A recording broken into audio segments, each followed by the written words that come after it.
really all seems like the last 29 years have been a dress rehearsal for what's happening today. So when people, say, shut up and sing, it's like, what? No, you don't understand. This is what we do. You know what I mean? Have you been listening to us for the past 30 years? Yeah, this is what we do. Yeah, we're not jumping on a bandwagon, Of course my phone's ringing. It's my mother. Oh, it's your mother. Call your mother.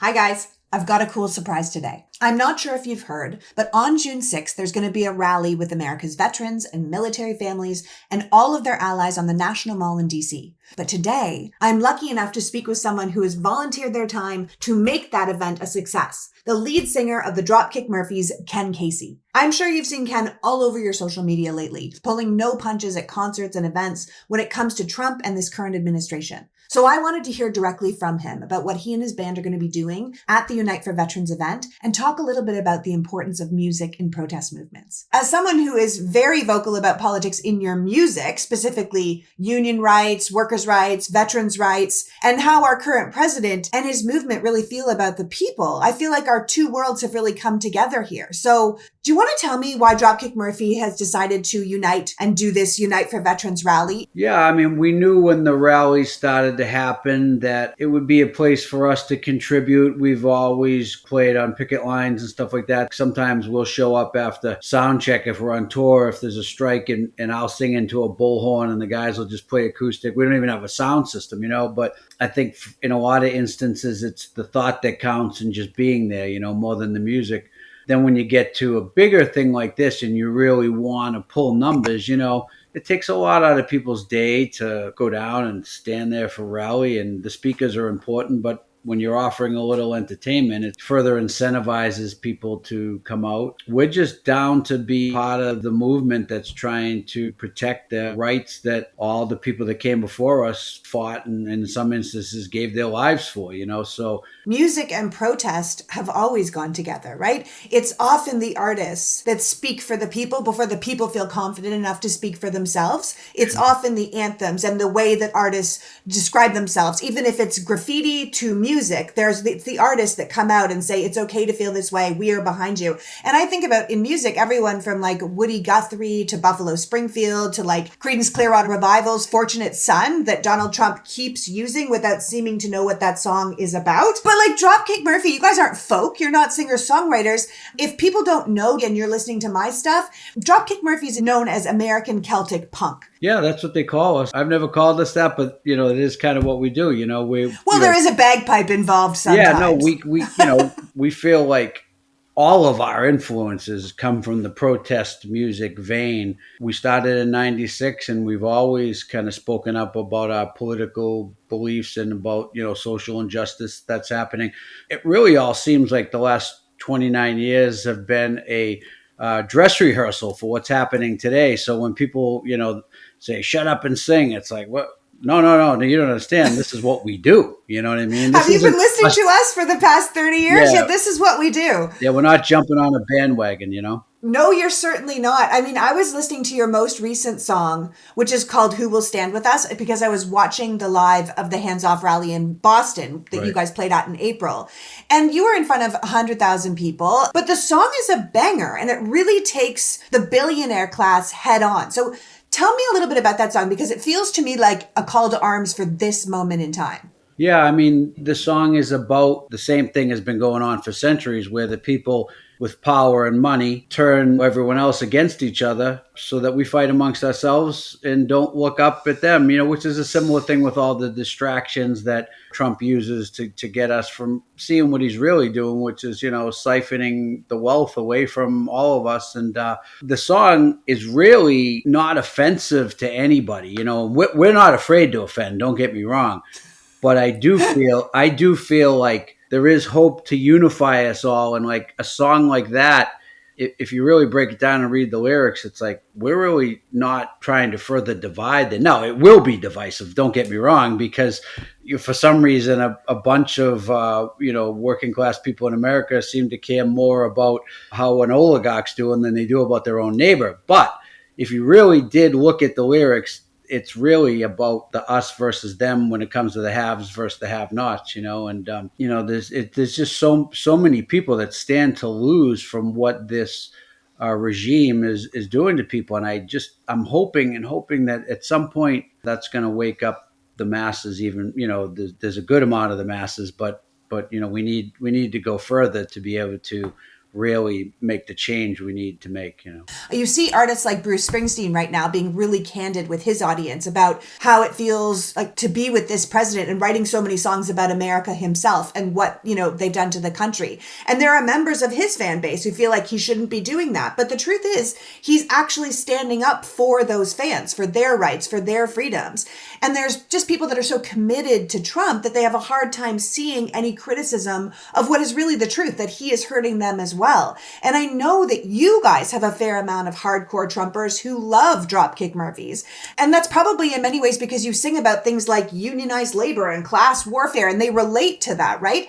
But how do you think we get to these people who are really being hurt by this president's policies and by his administration to realize that that man is actually snowing them, that we who are talking about these things are actually on their side? Well, I think one of the reasons that we have a big portion of our fan base that might, be MAGA is because they were all lockstep with us 10 years ago. And then the shift happened, and it's all of a sudden like unions are commies and the Republicans are for the working class. And, I get it. I get what's happened. Division has been used to create this difference and to get people to change teams, so to speak. And I hope someday that we'll all be back making sense to each other and not have this divide of language. But, we're inspired by Bruce as well. I actually just talked to Bruce and told him if they lock him up at the border, I'm going on a hunger strike. So I think if they locked up Bruce, that might be literally the start of a military coup, because I don't think that our armed forces would stand for Bruce being locked up. I know this. Yeah, don't take the boss from us. Yeah, he's the boss, man. You know what I mean? And you know what I say first and foremost? You might not agree with Dropkick Murphy's politics. You might not agree with Bruce's politics, but I think we all consider ourselves patriotic in the right way. You know what I mean? And that we care about what the values that this country was supposedly based on, and just like empathy and, America, the welcoming hand to the world, that and empathy seems to be gone by the wayside now. And we speak up, people like us or Bruce or whoever speak up because we're passionate about it and we believe it, I think it's the authenticity, honestly. I mean, I watched a viral video of you confronting a fan in Boston who was waving his MAGA hat, and you were like, listen, that's a cult symbol. And then later at a St. Patty's Day concert, you called Trump a rat and a coward to the audience, which, compared to his trade wars and what he's doing with the tariffs and what they're going to do with Medicare and what they're going to do with Social Security, he is, especially to our veterans. And I've seen so many of these viral moments from you, from the guy who you bet him $100 that his Trump t-shirt was not made in the USA. And then when he took it off and it was revealed it was made in Nicaragua, you took his shirt and you guys gave him a Dropkick Murphy shirt, which, by the way, was made in the US. But it seemed like it went over well with your crowds. Like they got it and they responded to the authenticity in which you were making this exchange, in which you were making these comments. Do you find that with your audience, that even when you're being critical of someone like Trump, they kind of get that you're coming from a place of authenticity? There's a lot of fans of ours that don't agree with our politics, but they know who they signed up to come see, and they know what our politics are, and that's caused us to write passionate music, much of which they like. So there's that extreme that is just shut off to anything that might be anti-Trump. And then there's also some people that probably voted for Trump, but they're like, I get it. I get why these guys, so that's where obviously America is going to be won or lost, not in the extremes, in that little slice that I think, may or may not come back and listen. But I stay down front and talk to the people afterwards, and I got a drunk person, swearing at me, and I'm like the mediator of what turns into this larger debate, even between our fans. And even when you talked about the guy with the MAGA hat, what led to that is he was shoving that in everyone's face the whole night. He was there, I guess, in a form of protest on his own, but he was shoving it, and the crowd was about to go after him. And I said to the crowd, please don't, you got to allow him the right to be wrong, in the sense, not resort to violence, because I don't want our show to be the one that, or our fans to be the ones that that's tagged to that. But I will say the way he was behaving, he would have had it coming. You know what I mean? Because he was going out of his way to like get, not just getting people's, physically putting the hat in their face. So, a lot of times the viral moments that get caught with me and whatnot, you don't see the lead up to it either, So people, I try, I'm a human being. So depending on what's said to me before, how the person approaches me, I handle it differently every time. But I know my intention, unless I'm disrespected, is always to find the similarities and not the differences. You know what I mean? There's someone I kind of debate with all the time over this stuff. And I said, like, let's each find something that we can say we like from the other side. Like, because that's hard. You know what I mean? I haven't succeeded yet. It becomes harder every day, Ken. Yeah, but like just trying to find common ground, because bottom line is, if there's not some kind of common ground eventually found, we're just going to keep well, if there is another free and fair election, we're just going to have this ping pong back, and our allies will never be able to trust us, and our trade partners and all that, because they know in 4 more years the bottom's going to drop out again.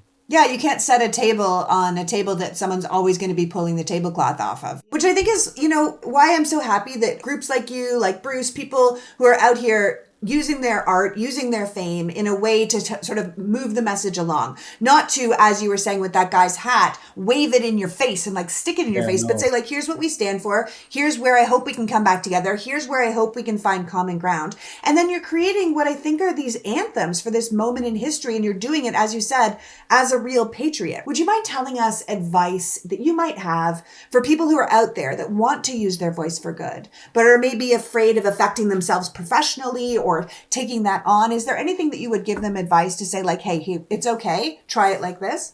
Well, first off, I'd say speak up now, or you may lose the ability and the freedom to do so. We speak up more so to inspire, hopefully, other bands, because there's a lot of bands that are staying quiet out of fear of offending their fans, of fear of just getting the bullseye put on them. But as I say, if we were all speaking out, then we would take the airwaves back. And so, yeah, I mean, I think maybe just going a couple of steps beyond what your comfort zone would normally be. Go to one of the protests, go to one of the rallies. I mean, the communal sense of spirit I felt like on April 5th was unbelievable, just to see people out there caring and being around those kind of people. Sometimes just for the mental health of like being alone at night, seeing the chaos. Like when you're in a crowd of 100,000 people that are on your wavelength, it's a good thing. And furthermore, getting to the June 6th rally, one of the things that really made us want to be involved in that is like, I feel like the veterans really hold some clout over an audience that we're trying to reach, who love to just say, Dropkick Murphys, oh, what do you got, blue hair? What are you, gay now? What are you, drinking a latte? It's like, what? And the veterans, I feel like they have a harder time to painting you with that justify brush. the treatment and talking to them in this preconceived little box that they fit, because these are people who have served their country and have taken an oath to defend the country against all enemies, foreign and domestic. And I love when you see people in any service position in government or whatever that have served their country, because they've earned the right to say whatever they want to say. And you can tell me to shut up and sing all you want. I'm not going to listen.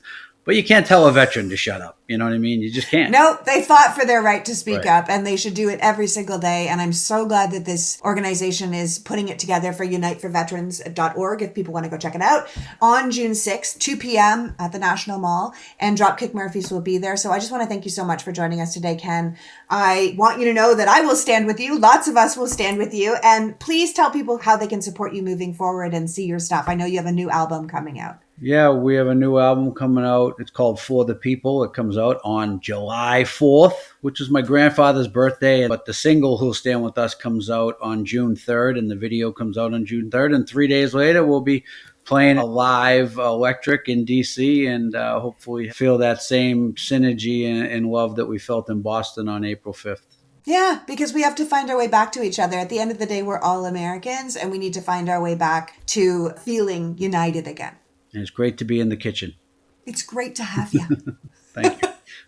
So that was Dropkick Murphy's Ken Casey, about to bring his talents to the Unite for Veterans event in DC on June 6th. So if you're in the area, if you want to support the cause, please go to uniteforveterans.org and see what you can do to help. Because just because our leaders are bad, it doesn't mean we have to be.